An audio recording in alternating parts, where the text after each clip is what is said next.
Hola, espero que estés muy bien. En esta ocasión tendremos la reseña del capítulo 994 del manga de One Piece. Por cierto, si no entendiste algo o algo te pareció extraño en este capítulo, no dudes en comentarlo. Si es interesante, lo hablaremos en el análisis del capítulo. Sin más, arranquemos.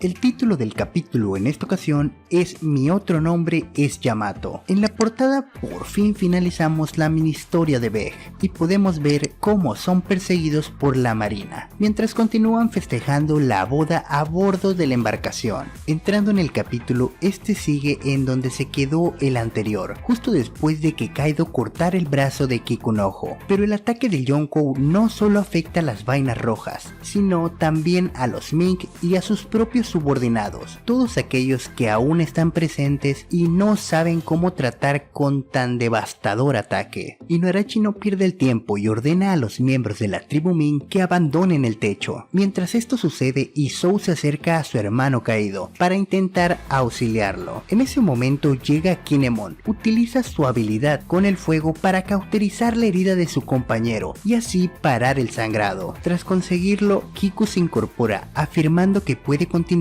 en la pelea. Solo entonces la risa de Kaido resuena por todo el lugar para afirmar que de verdad le encantan los samuráis y su espíritu de batalla. El discurso de Yonkou cambia en medio para afirmar que la muerte debe consagrar la vida, haciendo que en su conjunto sea la perfección. Para resumir, Kaido y su eterna obsesión por morir de una manera espectacular. Pero todo el discurso del dragón, quien ha tomado forma humana en medio de su discurso, es refutado por Kinemon, afirmando que no es ningún honor terminar por las manos de Kaido. Y aunque la pelea en el techo está cerca de entrar en su clímax con el grupo de las vainas rojas frente al poderoso Yonko, nos movemos al primer piso dentro del castillo, en donde podemos ver a Luffy, Jinbei y Sanji. El grupo se sigue abriendo paso entre los numerosos gifters, quienes se cruzan en su camino. Por su parte, Sanji continúa molesto ya que Jinbei sigue llamando más la atención que él, y aunque entre los gifters hay algunos de élite, son rápidamente atendidos y mandados a dormir mientras continúan a toda velocidad. En ese momento el escenario vuelve a cambiar y por fin llegamos al salón del banquete, donde podemos ver que la plaga de Queen sigue esparciéndose sin distinguir entre amigos y enemigos. Uno de los antiguos jefes de la Yakuza se ve afectado por esto e intenta poner fin a su vida para evitar atacar a sus compañeros, pero es detenido por Hyogoro de la Flor, quien afirma que encontrarán una cura, y de no ser este el caso, el propio Hyogoro se encargará de él. Incluso los subordinados y aliados de Kaido se ven afectados, pero a Queen parece no importarle en lo más mínimo, pues los considera como algo desechable. En medio de todo el caos, el grupo de Chopper, Robin y Brook no encuentran una solución para remediar esta devastadora plaga, pero Chopper les cuenta que Queen debe de tener una cura, ya que él es quien creó el virus. El médico de la banda agrega que los efectos secundarios de esto pueden ser muy graves, pues la alteración física de los afectados es muy drástica. Por otra parte, Zoro y Robin proponen que deberían de esperar hasta que el efecto se termine, pues parece que no pueden durar mucho tiempo en ese estado quienes han sido infectados, pero Queen rompe sus pequeñas ilusiones con una voz llena de burla, afirmando que los infectados no durarán más de una hora antes de encontrar su final. En medio de toda la confusión, Appo intenta escapar del piso, pidiendo que abran la puerta para él, pero Queen tiene otros planes en mente, sobre todo para este supernova, pues le arroja un antídoto y casualmente afirma que es el único antídoto que existe. El supernova queda extrañado y sorprendido, pero antes de que pueda asimilar lo que está pasando, Queen propone un juego demencial, pues si logran atrapar a Appo podrán sobrevivir, pero si el músico se las arregla para escapar por una hora, todos están terminados. Al escuchar esto, todos los presentes comienzan una feroz persecución para obtener el antídoto y encargarse de Appo en el proceso. Por su parte, el supernova huye desesperadamente para salvar su trasero, mientras no se olvida de maldecir a la calamidad. Aunque la cacería por el antídoto ya ha iniciado, nos movemos desde escenario. En esta ocasión vamos hasta la torre derecha dentro del domo, en donde se encuentra el grupo de Sasaki, Momonosuke, Shinobu y el incomparable nuevo Kozuki Oden. Una vez ahí podemos ver que Sasaki se burla de Yamato por intentar hacer lo que le place, pero la hija de Kaido ignora por completo al miembro del Tobiropo mientras habla con Shinobu y le dice que ella estuvo presente hace 20 años en ese fatídico día. Agrega que ha sido conmovida por la grandiosa vida que llevó Kozuki Oden. En medio de su discurso, una feroz explosión golpea a Yamato de lleno. La explosión ciega a todos los presentes por completo, mientras se traga a Yamato en el proceso. Aunque el ataque parecía muy poderoso, no fue lo suficiente para derribar al temerario Yamato. Entre una espesa niebla provocada por la explosión, resuena la voz de este, en esta ocasión dirigiéndose al pequeño Momonosuke, y le cuenta cómo hace 20 años ella corrió hasta Kuri para intentar salvarlo. Sin embargo, pudo hacer entre poco y nada, pues solo pudo ver cómo Kaido estuvo a punto de lanzar al pequeño desde la torre. Al escuchar todo esto, Momonosuke se ve confundido y aturdido, pues no entiende del todo la motivación de Yamato. Sin embargo, ella ni siquiera voltea y continúa su discurso, a la vez que balancea su gran mazo en dirección a los Gifter y Sasaki, solo para complementar sus palabras, pues en el pasado ella no era lo suficientemente fuerte como para protegerlo. El ataque de Yamato termina al instante con uno de los Gifter, y es tan fuerte que sorprende al propio Sasaki, el cual se ve impactado al ver la verdadera fuerza de la joven. En ese momento por fin Momonosuke sale de su aturdimiento, solo para preguntar a la chica frente a él quién realmente es ella. Yamato, sin girarse y con una postura erguida, le responde que anteriormente se presentó ante ellos con el nombre de su padre, Kozuki Oden, pero que también tiene otro nombre y es Yamato. Pero no es todo, pues ella está dispuesta a dar su vida por él si es necesario. El capítulo cierra con la poderosa determinación de Yamato al descubierto. Un dato importante, y para que lo tengas presente, es que la próxima semana no hay manga. Este capítulo, aunque no fue potente en términos de acción como lo venía haciendo en los anteriores capítulos, ha tenido muchas cosas para comentar, las cuales hablaremos en el análisis del capítulo. Pero sobre todo ha contribuido en gran medida al desarrollo del personaje de Yamato, así que aunque no va a satisfacer a todos, pienso que ha sido un gran capítulo, un pequeño bono para los que han llegado hasta este punto del video. Me gustaría conocer a tu candidato para obtener el antídoto. Te estaré leyendo en los comentarios. Por cierto, si eres nuevo por acá, yo soy Thailand, y como has llegado hasta acá, quiero creer que te ha gustado el video, así que suscríbete para no perderte más contenido de One Piece, y no te olvides de activar la campanita así como todas las notificaciones para que YouTube te avise cada vez que haya un nuevo video. Y claro, si quieres ayudar a que este canal crezca un poco más, no dudes en compartir. Ahora sí, creo que eso va siendo todo por esta ocasión. Te cuidas mucho y nos vemos en la próxima. Bye bye.